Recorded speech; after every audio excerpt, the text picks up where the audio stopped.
I guess in the grand scheme of things, I was a relatively new friend to Jim, having known him only 6 years. And our friendship started over early morning coffee. He and I were often the first to arrive on campus.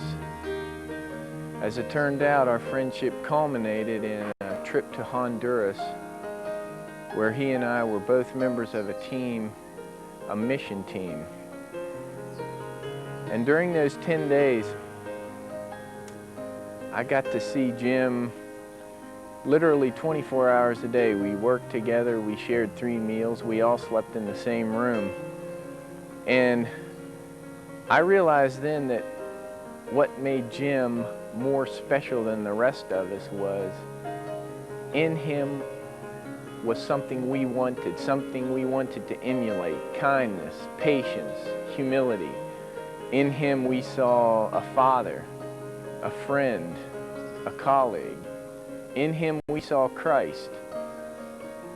He was the most giving and selfless person I think I've ever known. And the trip to Honduras was the crowning point to exclaim such a thing. Jim, thanks for giving us a little bit of heaven here on earth. A mentor, according to Webster, is a loyal advisor. Jim Allison was my mentor, friend, and colleague. For almost 20 years, we worked side by side. We truly became advisors of one another. Jim welcomed me as the first female in the mathematics department and as the first female to have an office in Richardson Hall. Jim best summed up our association in his delivery of greetings to me on March 19, 1999. He traveled to Flatwoods, West Virginia, because I was being presented with a distinguished chair by the West Virginia Council of Teachers of Mathematics. His opening remarks were, "Little did I know in the spring of 1982, when I first met Dr. Mary Ellen Komorowski, that over the next 17 years I would spend more time with her than with my wife." Jim added to my life and my knowledge as a college professor of mathematics. Jim's passing presented me with one of the most difficult subtraction problems of my career. Jim divided himself so evenly amongst all of us. Jim's goodness and kindness will be multiplied by the example he set for his students. Thank you, Jim. May your memory be eternal. I think everybody that knows Jim knows how thoughtful he is. And I have a short anecdote that I think illustrates that. For about the past 10 years, I've stopped every morning during the school year and had coffee with Jim. And I'd come in around 7 o'clock and he would always have the coffee ready. And we'd sit down, and depending on how busy each of us was, we'd sit and have coffee for up to an hour. I was lucky enough this the Wednesday, Jim's last Wednesday, to just be in Bethany. I've been on leave and I hadn't seen him for a year. I was in Bethany. I stopped by his office and I said, doesn't anybody make coffee around here anymore? And Jim said, oh, I forgot to put it on. I forgot to put it on. And he made a pot of coffee and we sat and had coffee, and it was as though no time had passed between then and the last time we had had coffee. This is, of course, Gary Larson. Hey, always had a good time with Jim because he and I always vied for the last position when handing in grades. We would sometimes pass each other in the hall, and we would always challenge each other to make sure we gave John Giesman a fit. I'm going to miss that this year, but I don't know whether this is how this works out now, that, well, I have to find someone else to be last on, or whether this will always be, you know, I will always be able to do it last. Jim was a great guy, came the same year, and going to miss him. Jim and I, as everyone knows, were co-marshals for practically every formal convocation in this college for a very, very great many years. It's not the world's most important job. Surely the faculty could have got where they were going without our guidance, but he undertook this job with great seriousness and yet with a lightness of touch that made it a pleasure to work with him. People will be happy to know, I think, that there's going to be a Jim Allison tree planted on this campus. I have already ordered the stone marker that will go at its foot. It says, "Remember Jim Doc Allison, mathematician, churchman, teacher, Bethanian, the gentlest of the gentle." It will be installed as soon as we get it from Stoneworks. 6 o'clock in the morning, he was there in his office. Noon, lunchtime, he was there. Before each class, after each class, he was there. All his office was open. He helped everybody came to him. And his math class or the freshman seminar class was our students' favorite class. We really miss him. Jim always brought sunshine to everybody's lives. What I will always remember about him is how he always smiled, and it was a genuine human smile, caring person. He always remembered my name from the first day I came here to Bethany, and since I often taught here in Richardson Hall, him and I would have good conversations. And I remember one time when he asked me about my kids, and I found out that we had a lot in common as far as our kids going to college and all that. So I certainly will miss Jim, and he was a wonderful human being, and everybody will always love him. Over the years, I've had a lot of classes in Richardson Hall, and I always made it a practice to go early and talk to Jim.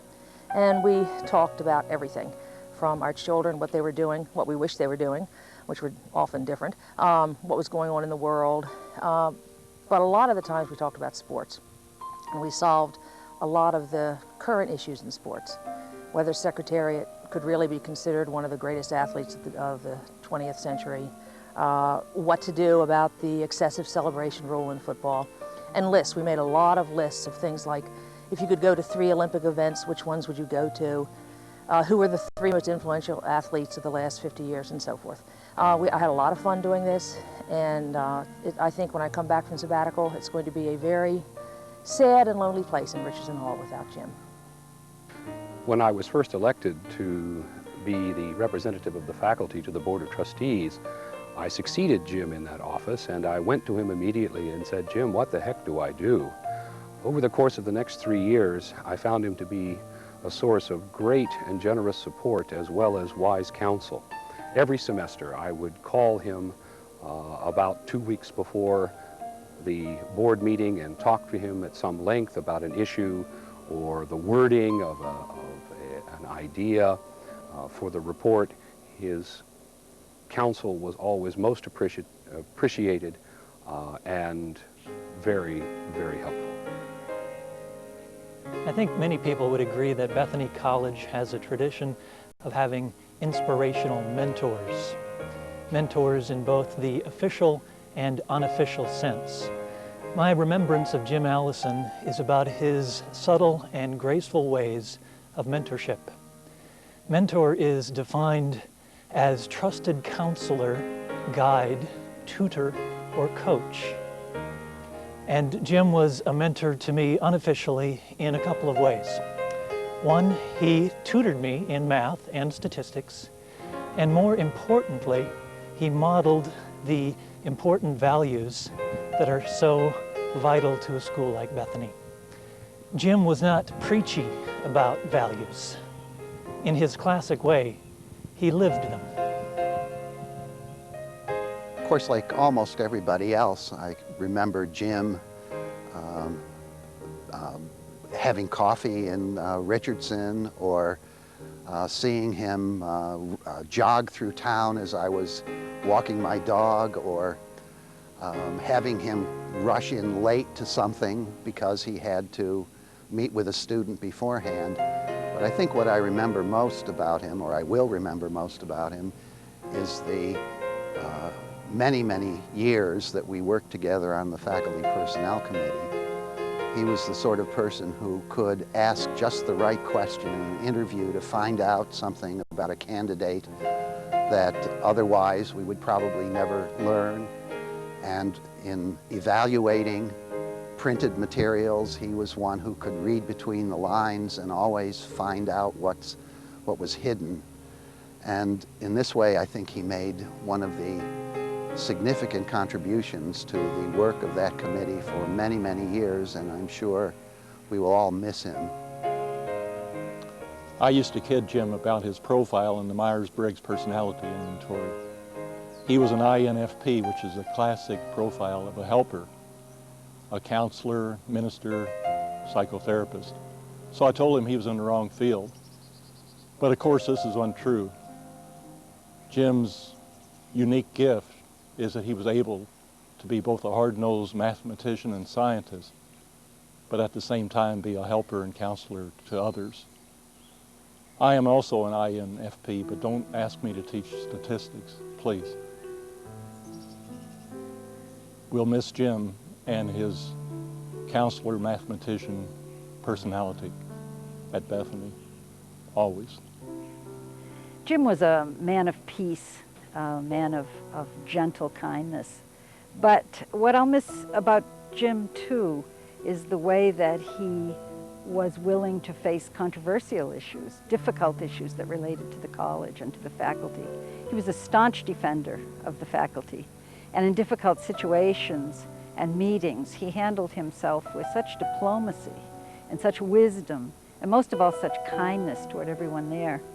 And I think for that reason, the potential confrontations that developed turned into friendly conversations among colleagues. That was a real talent and a gift. And I think it's for that reason that we all called on him so much. And it's for that reason, and one of many, that we're going to miss him so much too. On a more personal note, I'm going to miss the way that he greeted me with that warm smile, the way he said my name. And I'll bet everybody listening to this remembers the way he said theirs. A lot of people knew Jim as a family man in the home or from church or as a teacher in front of the classroom. I knew Jim primarily as a fellow worker here in this fine facility of Richardson, and the place where we usually interacted was the chemistry library, because that is where the copier lives. And for most of the faculty here, we're in and out of there every day making copies. Jim, however, used the chemistry library as sort of an annex to his office, because his office was too densely inhabited by books and papers to actually be used by a human being. Jim had along the wall of his office must have had every math textbook published in the last 25 years. He had to have at least 100 copies of every calculus, algebra, statistics book. I always wondered what on earth he had all of these for. I'm surprised the wall didn't just collapse under its own weight onto his desk. But I think that's because the wall was buttressed by more piles of books and by his desk, and there was just a little path that Jim could get through to his desk, but there wasn't enough space for him to actually work. So he used the chemistry library. If he ever had any work to do, he'd come and spread out his papers, and he'd be grading or working on some lectures. And so every time when I'd do my daily copying routine, I would come into Richardson and go in the chemistry library, and he'd always go, "Clothia." I can't quite imitate it, and we would talk, just not about anything profound, but about baseball or our families or what was going on at the college.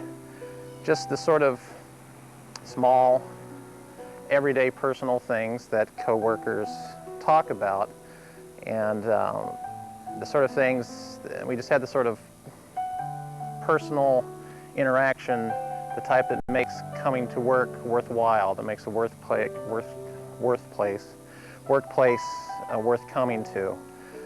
Jim set the tone for Richardson. He taught so many classes just about every day. At any time, if you stuck your head out in the hallway on the second floor, you could hear his voice.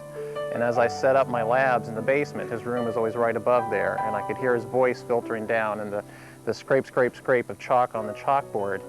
And it just set the tone. It was like, it set the spirit of Richardson. That this was a caring place dedicated to students, and I will miss hearing his voice echoing through the halls.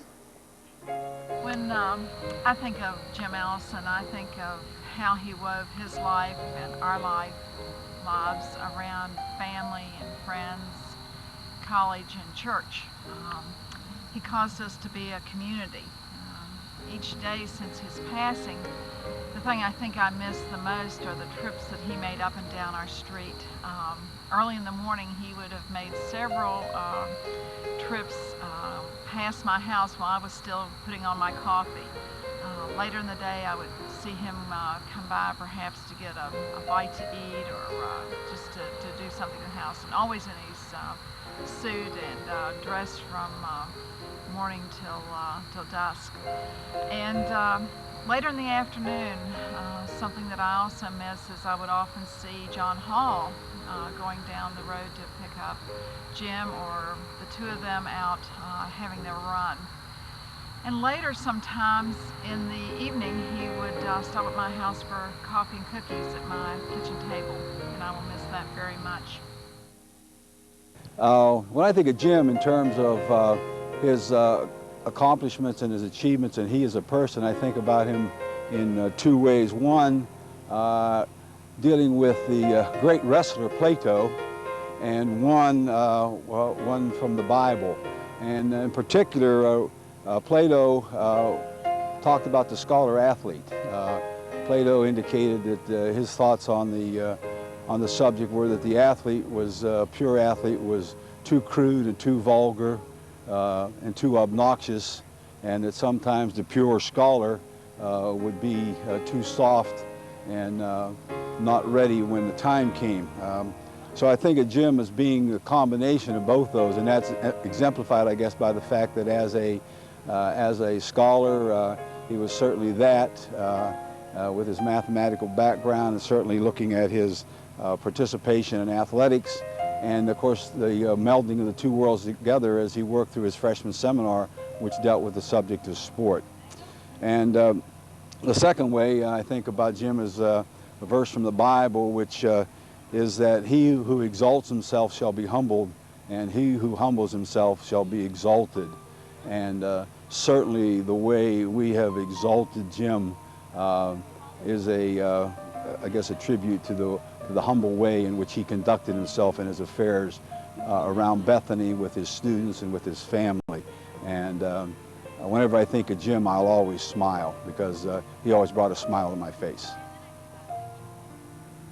The thing you remember about Jim Allison is, first of all, this is hard for us because we literally lost our leader in a way. Jim led us in all of the convocations that we went to, and always seemed to set just the right tone for it, and always looked, no matter what the situation was, to be in just the right place at just the right time. Something very few of us would manage to do. The second thing is, when you travel with these students, you hear them talk about faculty all the time.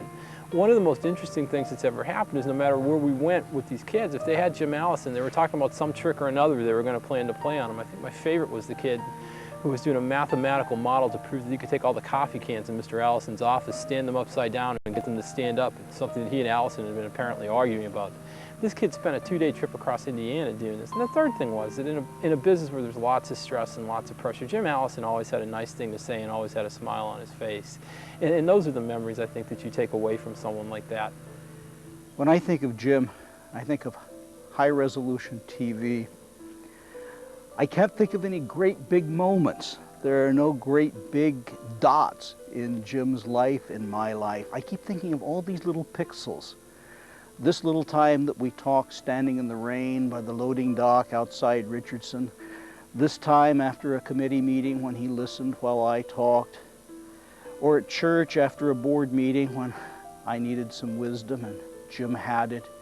It's just one little point after another, one little point after another, until all the pixels add up to the highest resolution life I've ever seen. I think that's why it glows. All the little things that Jim paid attention to again and again in my life, in the life of his friends, in the life of his students. A lot of people don't know this. When he really dressed down, and that was when he ran, that was the one time that I was better suited than he was. He had the most atrocious torn up hat that he used to wear. He wore shoes twice as long as I did, raggedy shirts, dead insects on them sometimes for 2 or 3 days in a row. Those of you who saw him only in his sartorial splendor should have seen him when he ran. It was a very sad day for Bethany and for me when Jim died. I was very fortunate to have worked with such a wonderful person, and I will always remember him as a nice and understanding man. Jim was a great teacher and advisor, and I always looked up to him as one of my models. He respected me even though I'm from a different culture, and his door was always open when I needed advice. Right now, when I'm sitting in the math lounge, it is quiet. His door is shut and the smell of coffee is gone. We all know how supportive Jim was of the activities of his family. Whenever he and I had a chance to chat, usually our conversation ended up with a full-blown itinerary of the activities of Judy, Tracy, and Kim. One time this past summer, when we had a chance to chat, he quickly informed me that the piano was going at his house 24 hours a day. I quickly said back, "You must be going crazy, Jim," and he shook his head very quickly, and all of a sudden he just stopped and he said, "I love every minute of it." And as he started to walk out the door, he said, "Well, almost every minute of it. I will certainly miss the updates." One of the things I remember most about Jim was that he was an active listener. Anytime he would have a conversation, regardless of the topic, he would focus very intently on what the other person was saying, not just on what he was going to say in response, which is unlike so many of us. Jim many times would even finish the last few words of someone's sentence, again focusing in on his concern about the other people. I don't remember when I first met Jim. He was Mr. Allison then, of course, but it was sometime in the late 60s during my undergraduate days at Bethany. Unfortunately, I didn't have sense enough then to take a course from him, so I've never learned to love math or to be very good at it, in fact. When I returned to Bethany in the late 80s, Mr. Allison had become Jim. Jimmy, actually, as we would always greet each other by our college days' names. He often told me that he was a terrible artist and couldn't even draw a stick figure, but I knew better, and I was sure his art was a lot better than my math. From now on, when we sing the alma mater and we get to the line about the gems and the treasures of memory, I know many of us will be thinking about and missing this son of Bethany. So Jimmy, this drawing is for you, my friend.